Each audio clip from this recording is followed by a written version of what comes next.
verse 14. This is the verse that is to be remembered, chanted before eating. We've developed this culture of chanting Brahmar, Param, etc. But that verse is up here for what we're doing, which is eating.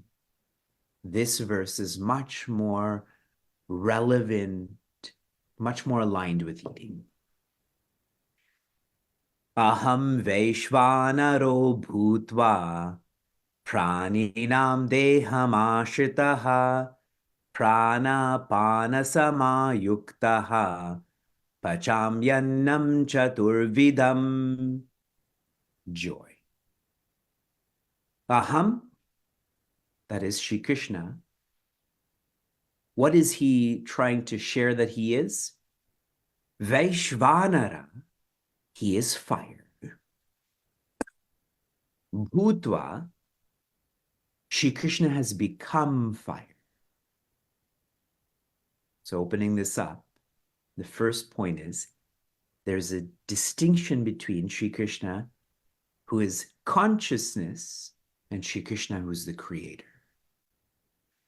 I have become, so that there's the original me, and then there's the expressed me.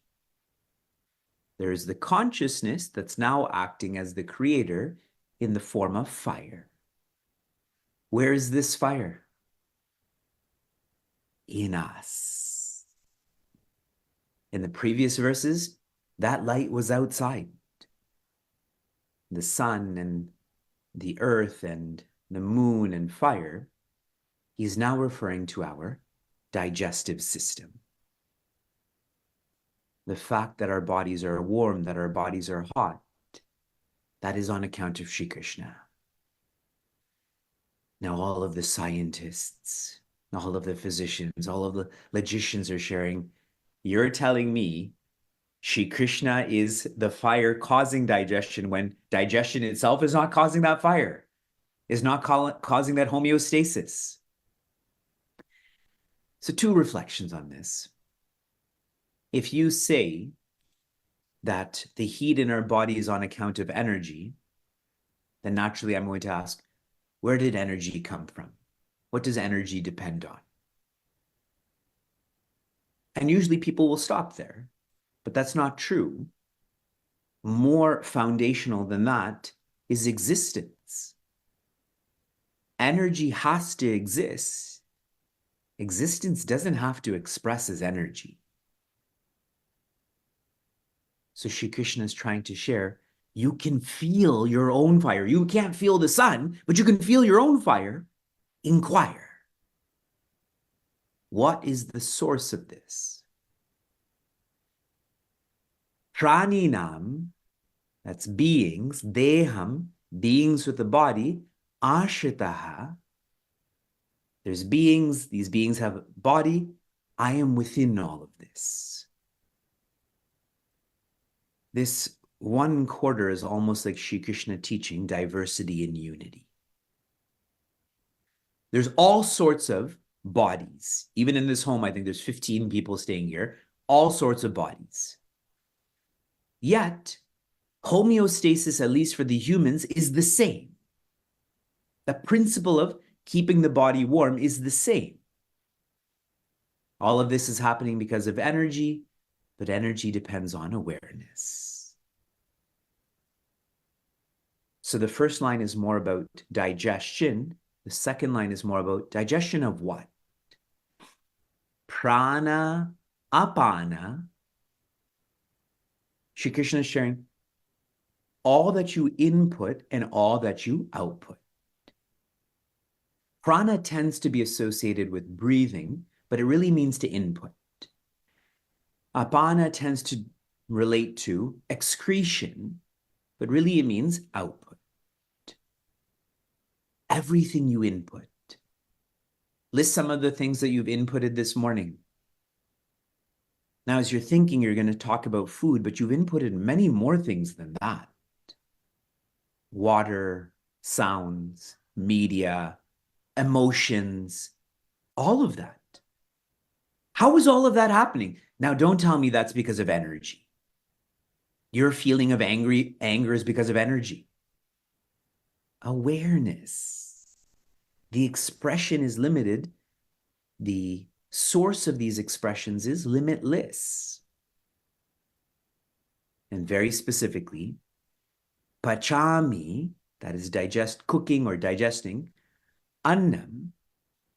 Annam means that which is eaten, and then that which becomes food. So annam means food. But what does food mean? First you eat food, then you become food. Fascinating, no? I practice intermittent fasting, but I'm in London right now. And I don't get to see the London seekers a lot. So I've agreed to eat breakfast. So already I've had pattu, sambar, chutney, idli, pongal, coffee. Tough life I have, you know? And I don't have to do any of the dishes. But what I'm trying to share in all of this is I'm eating it now.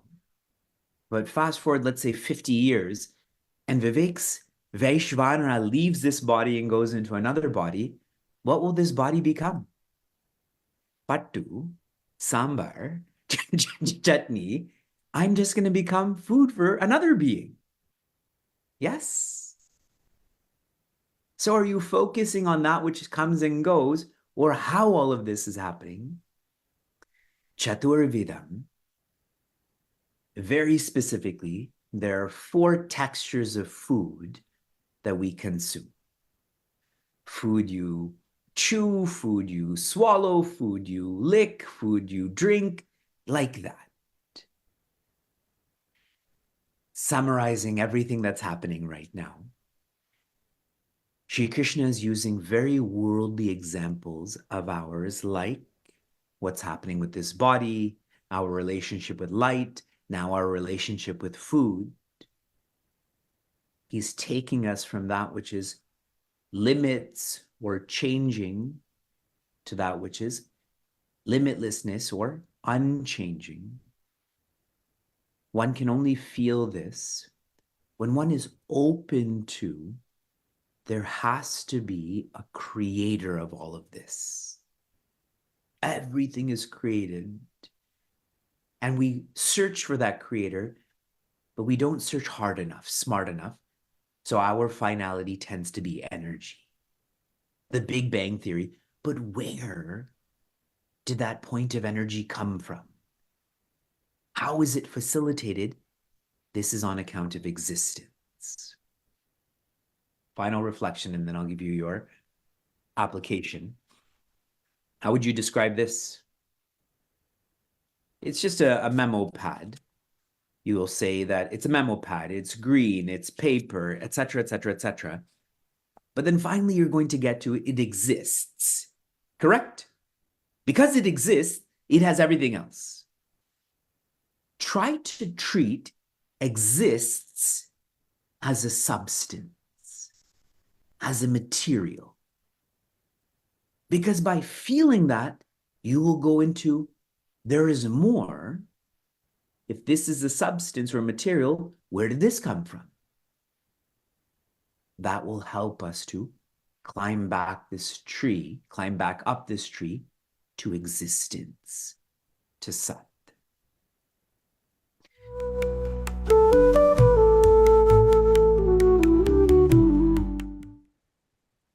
That which is limited can never develop into that which is limitless. Do you all agree? No combination or permutation of the finite can equal the infinite. Do you agree? The relative is never going to make us feel absolute. Now I'm going to say, do you agree? And to all of these statements, you have agreed. Now I'm going to challenge you more. Do you live accordingly? Do you invest in the limitless, in the infinite, in the absolute, the way you invest in the limited, finite, relative. Now I rewind back to chapter 3, where Shri Krishna shares those who say one thing and do another thing, they're called mityacharaha, hypocrites. And remember, it's Shri Krishna and Prince Arjuna. He's not saying, Prince Arjuna, you're a hypocrite to Duryodhana. You're a hypocrite to yourself.